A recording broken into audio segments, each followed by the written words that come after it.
welcome back to Smarmalade Plays Autumn's Journey. We are in a cave. We are waiting behind with Ilmari while he reads children's stories, and Care goes off to talk to Master Bedroom about how much he's been jerking off lately. I unsheathed my sword and began to do some practice swings. My footsteps echoed softly through the tunnels as I readjusted my stance every so often. The blade sliced through the air, and I paused momentarily to look at Ilmari. Hey, Ilmari, do you think Kara's hiding something? Possibly. And you're not the least bit interested in knowing? He closed his book and sighed contemplatively. I'm sure he has his reasons. He's gruff, but he's a good person deep down. He's not a person, and straightforward. Does it bother you that much? I thumped my chest with a fist. Right. Of course it does. A knight is honest and forthright, and I value those virtues. Ah, yes, the virtues. You know, for someone highly interested in Heavenkind culture, you sure don't ask me a lot of questions about knights. Well, you're very passionate about the subject, and I wouldn't want to bother you too much. I sheathed my sword, my eyes filled with determination. But it wouldn't be a bother at all. I would love to tell you everything there is to know. His ears perked up, and he quickly glanced down the tunnel. Ah, he's done. He should be here soon. Sure enough, Care re-emerged, proclaiming that the conversation with his master had ended on a high note. What did you tell him this time? Care smirked. About the time when you and Ilmari... What about me? You actually mentioned me? We both glanced at Ilmari in bafflement. He immediately piped down. I'm sorry. I didn't think Care would ever bring me up. Why wouldn't I? We've been together long enough, and you're supervising me. Right. As we started to leave, Ilmari halted in his tracks and glanced apprehensively back to where the altar was located. Is it permissible if you two go ahead without me? I wanted to examine the statue before, but I didn't want to interrupt Care. That's fine by me. Care? He gave a careless shrug, and Ilmari smiled gratefully. Thank you. Thank you! I'll see you later. He's not supposed to be here. He's a liar. He vanished down the tunnel, and Care rubbed his chin and thought. Hey, Aura! Do you think Ilmari isn't telling us something? I could feel my smile strain.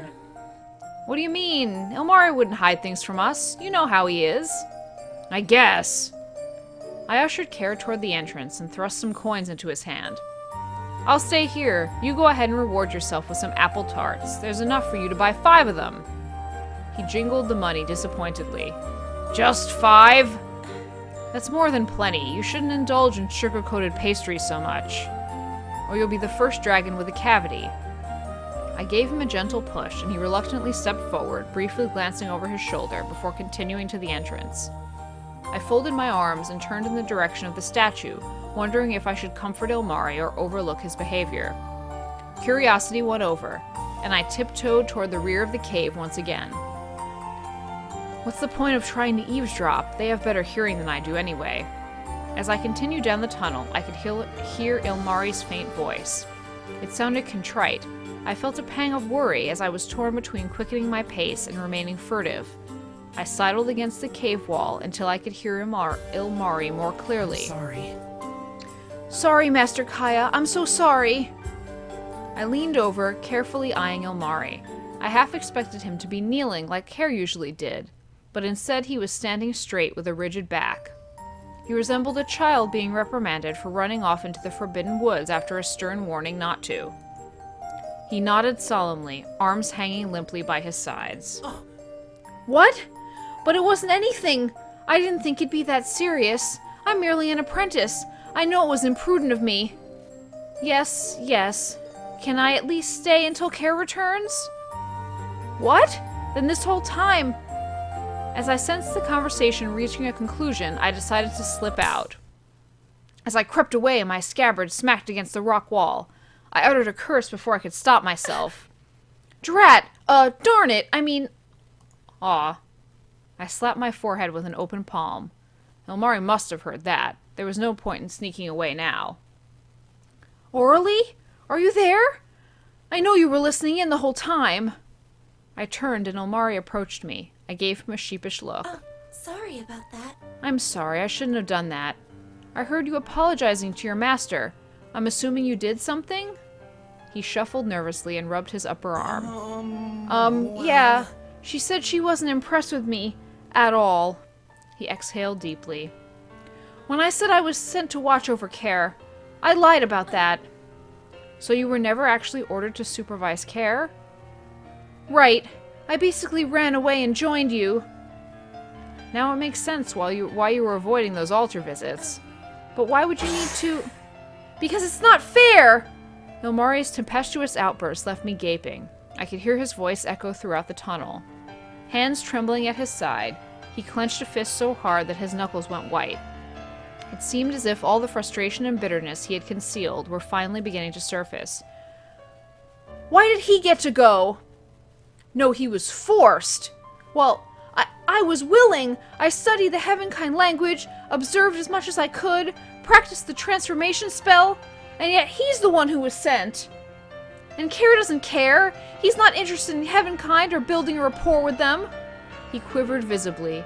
He'd probably felt ambivalent toward Care for quite some time, and yet had never expressed it. I couldn't bear to see him so upset.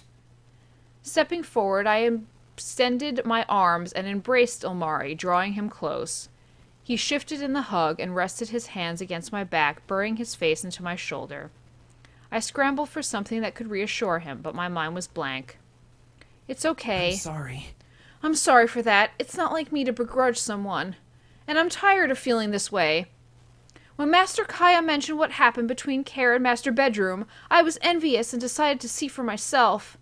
After Care casually asked if I was sent, I instantly saw an opportunity, so I said yes. I'm sorry I never told you both.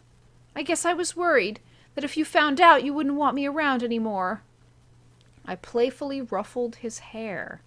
I don't think I'd ever ruffle someone's hair if it was in a braid, because it would come out, and I used to have long hair, and that's horrible. Oh, please, like we would do that. Care might. I wouldn't let him. I could fear his shoulders shudder as he chuckled against me. Master Bedroom is very open-minded about Heavenkind, but Master Kaya is too wary. I begged her multiple times to send me as a representative, but she kept saying I wasn't ready. My heart panged since I could relate to that, constantly being told how one wasn't prepared. I reluctantly parted from Ilmari, but gave both of his shoulders a reassuring squeeze. Maybe she was concerned about you. I could be wrong, but... Maybe she thought you weren't ready because you would get too emotionally invested or attached. I would not! He meekly quieted down, but then reflected on the comment. Maybe. Well. I admit I tend to rely more on my feelings, despite trying to be more sensible. I also get distracted a lot. And I'm too nosy for my own good. And even if I'm trying to help build a relationship between Dragonkind and Heavenkind, I need to be more rational. I don't know how Care treats everything so objectively. Objectively, or with indifference in general? We chuckled. So what happens now? Will you be ordered back, or will you be allowed to stay? He sighed despondently and pressed his pointer fingers together as he mulled over the question. I'm allowed to stay until Care returns. However, when I get back, punishment will be severe. I didn't think it'd be that bad, but... No. Huh? Why? Why will they punish you? I'm a knowledge keeper. I'm a knowledge keeper in training.